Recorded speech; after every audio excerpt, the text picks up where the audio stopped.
Molly going to speak to Sarah. All right.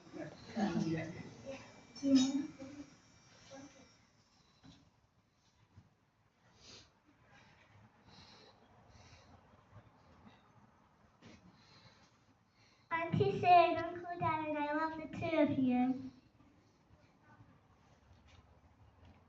I am excited for today, you said I do. So can we have a cheer? I'll say, you say hooray. Hip hip! Hooray!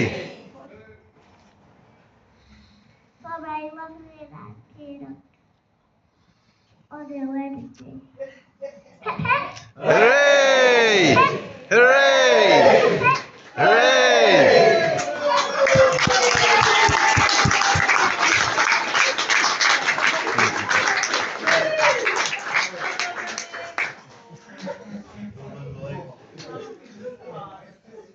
Brandon, that was cute. To finish off the speeches, we have Graham.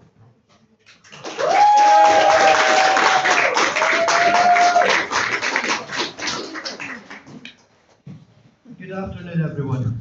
For those of you who don't know me, my name is Graham, and I have the immense privilege of being a close friend to Darren for many years, and now thankfully to Sarah also. I first met Darren when I was around about 60. Being a little bit older, I've always looked up to him. He's one of those infuriatingly talented people. He can master anything he puts his mind to, be it football, golf, learning an instrument, or even video games. It was both inspiring and mildly annoying at times. But seriously, Darren, you've always been there to keep me in line, never shying away from telling me if I've been out of order. More than that, you've always been a great person to give out advice, and you've always had my back. For that, I'm incredibly grateful. Our friendship has been soundtracked by some amazing bands and unforgettable adventures. We've spent countless hours at gigs, being Blink-182, Biffy Clyro, Sum 41. Darren, I'd constantly badger you to play some of my favourite songs on your guitar. From Blink-182, Biffy Clyro, let's not forget American English by Idol. These memories of you playing and singing are some of my favourites.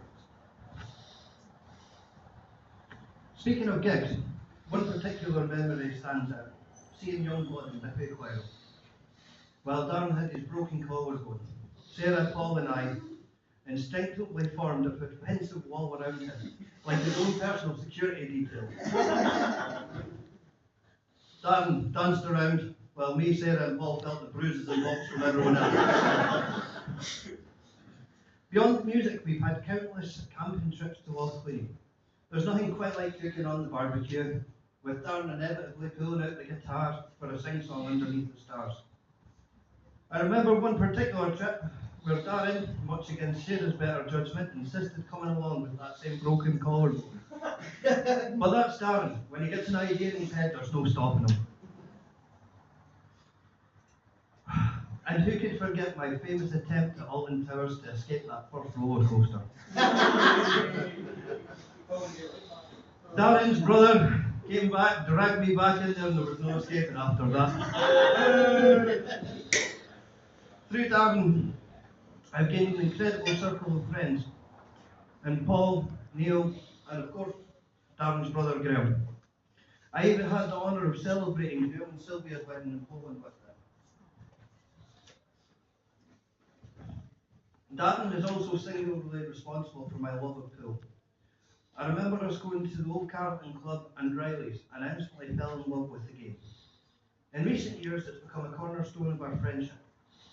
From our weekly Tivoli sessions with my father Raymond and Baz, to joining the pool team in Bizzle's bar, where Darren went on a massive undefeated streak, playing first week in, week out under immense pressure. We were doubles partners, where Darren would strategically lead me on an easy shot, and I in turn leave him having to play like his doppelganger, Jump Trump. Even after leaving the league, our love for the game hadn't died, and we still go whenever we can. I just wish Sarah was keeping score. I might win more often. We have a rule: when a player gets grannied, that the loser gets a picture taken with their balls still on the table. I'm sure Darren might be happy to share these with anyone interested.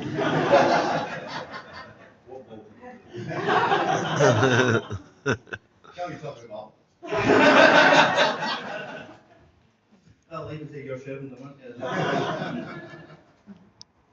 Then there are mine and Darren's days travelling around Fife, Aberdeen, Inverness, and Darren's personal favourite, Thankyou. As we deliver damaging parcels in his trusty van, affectionately known as Eleanor. We became the dream team.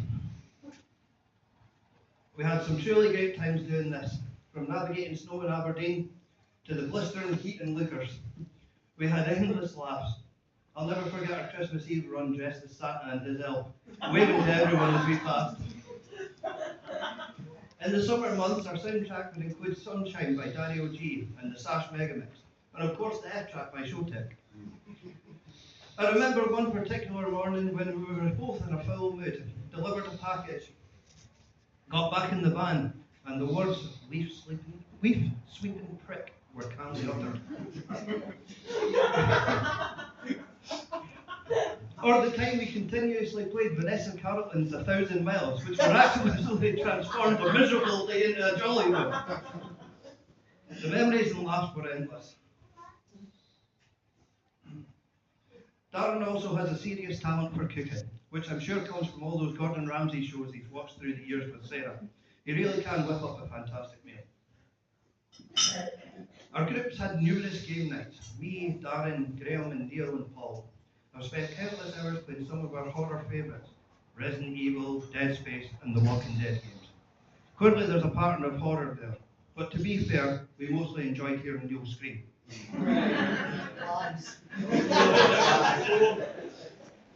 Darren and I became unbeatable masters of Friday the 13th.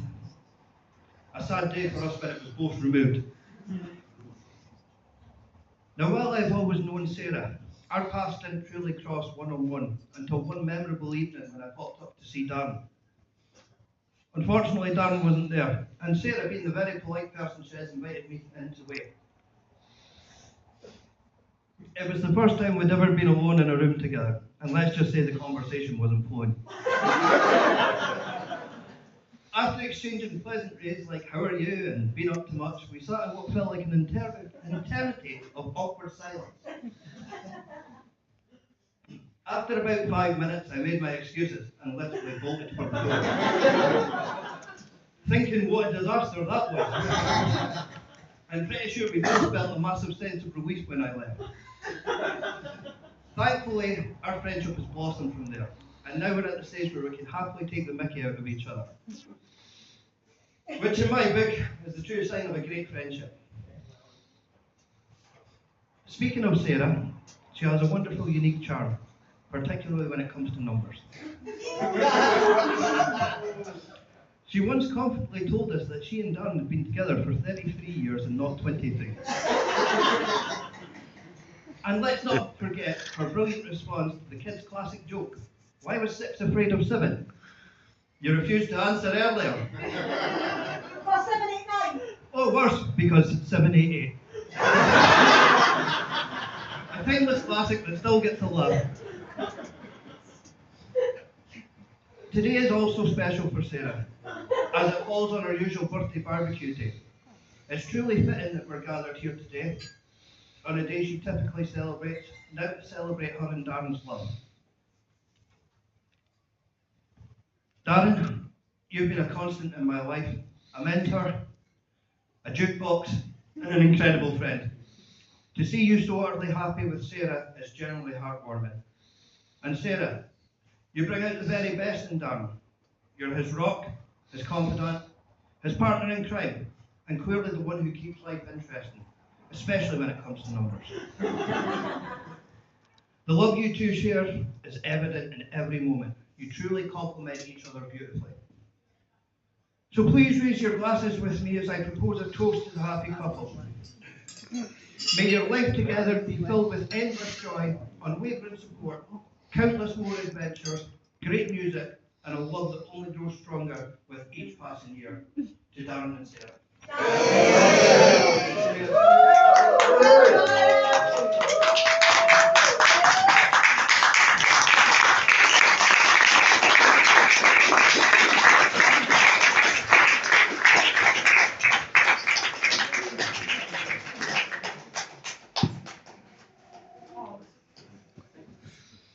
go for the toilet.